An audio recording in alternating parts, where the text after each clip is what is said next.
Welcome back to the GSMC College Football Podcast, presented to you by the GSMC Podcast Network. Just talked a little Notre Dame football.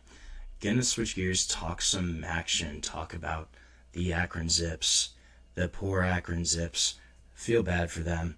They can't get it right, can't get out of their own way right now. So, Akron, who hasn't had great success on the football field in the past couple years, they have already lost their chance at making a bowl game for this upcoming season because of their academic progress rate. So what the academic progress rate is basically every academic year, every Division I sports team, they have the academic progress rate, and we'll just call it APR for ease of mind and speaking. So every D1 sports team's APR is calculated just with a simple formula. So scholarship student athletes can earn 1 point for staying on course for a degree in their chosen major, and 1 point for being retained or graduating at the end of each academic term. So not hard, basically. You just have to stay on track in your school and still be at the school the next year. And then for schools that don't offer athletic scholarships, recruited student athletes are also tracked here. So this is the fourth consecutive year of publicly reported APRs. They did have a 1-year hiatus due to COVID-19, the pandemic. In 2022, the D1 board approved the release of APR scores. They voted to continue the suspension of program penalties at that point. But this was all kind of scheduled to return in spring last year. They decided not to enforce it.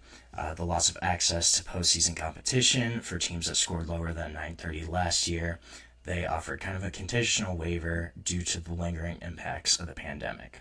But normal operations are back this year, so any team below that 930 benchmark, no bowl games for you. And unfortunately for the Akron Zips, that has what occurred this week, this upcoming year. They scored lower than a 930, and they will not even be eligible for a bowl game. Were they going to make one? Probably not. Still, though, they don't even have a shot at this point.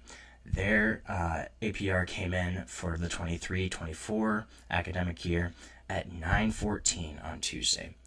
This was the second straight year, actually, that Akron had an APR of less than 930 per NCAA rules, back-to-back seasons with a sub-930 APR. You get a postseason ban. Preseason. You get a postseason bowl ban. So Akron was handed. Additionally, they were handed practice deductions last season as an initial punishment for their APR last year, but because they didn't get it again this year, no bowl game, even a possibility for Akron. They actually did better in the season before. They had a 920 APR. Unfortunately, they got worse this year academically. Kind of impressive, actually, if you think about it. Akron, they're only one of 3 football programs to hit a multi-year APR rate low enough to miss the postseason across of all Division I. Mississippi Valley State and Arkansas Pine Bluff. In the FCS ranks, they are also ineligible for postseason play. And then Florida A&M, Missouri State, Murray State, Utah Tech, they all got practice time reductions for their APR rates. This has been a problem for Akron, actually, the past couple of years. Haven't reached it this past academic year, didn't reach the mark the year before, and was pretty close the year before that, too. First FBS school since Idaho in 2014 to get a postseason ban for a low academic progress report.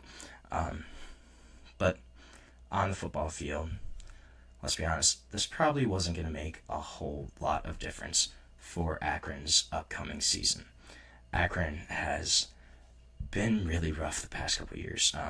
In 2022, 2023, they went 2-10 both of those years. They actually showed a little bit of progress this past year. They went 4-8.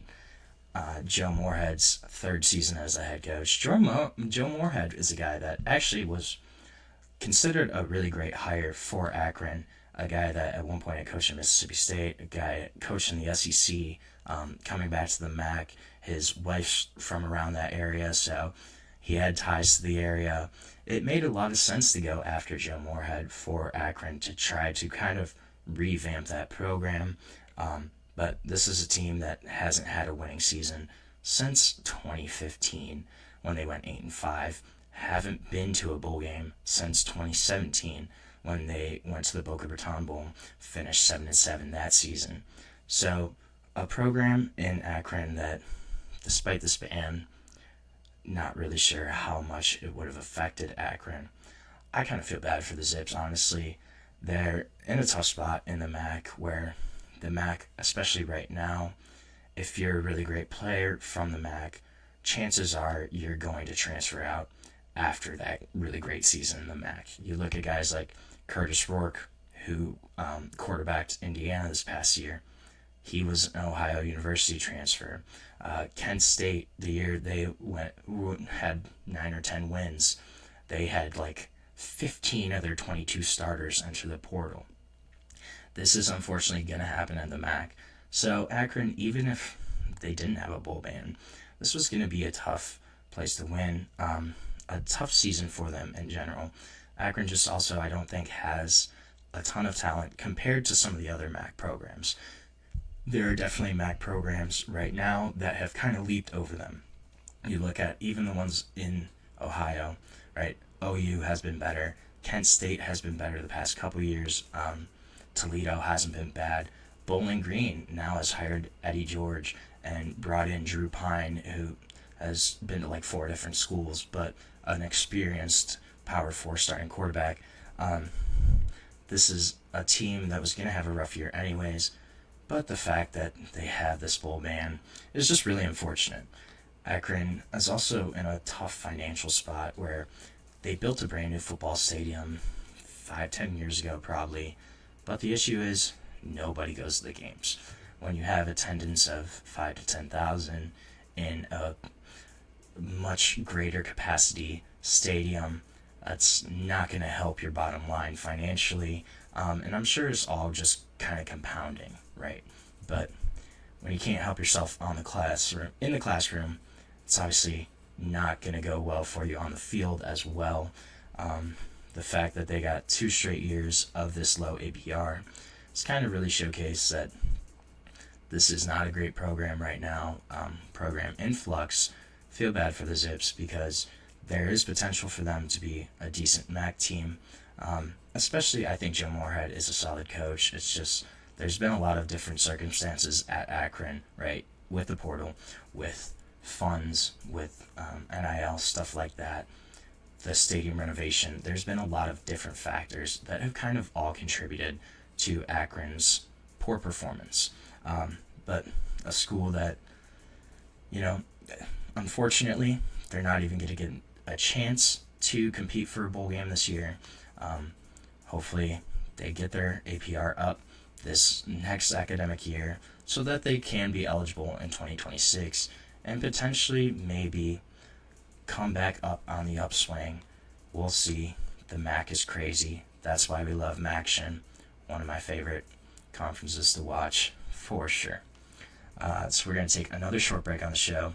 When we come back, we're going to get into some Big Ten quarterbacks, talk about the bottom guys here. We're going to go about 18 to 14, discuss who I think is ranked where and why. But we're going to get into that in a minute on the GSMC College Football Podcast.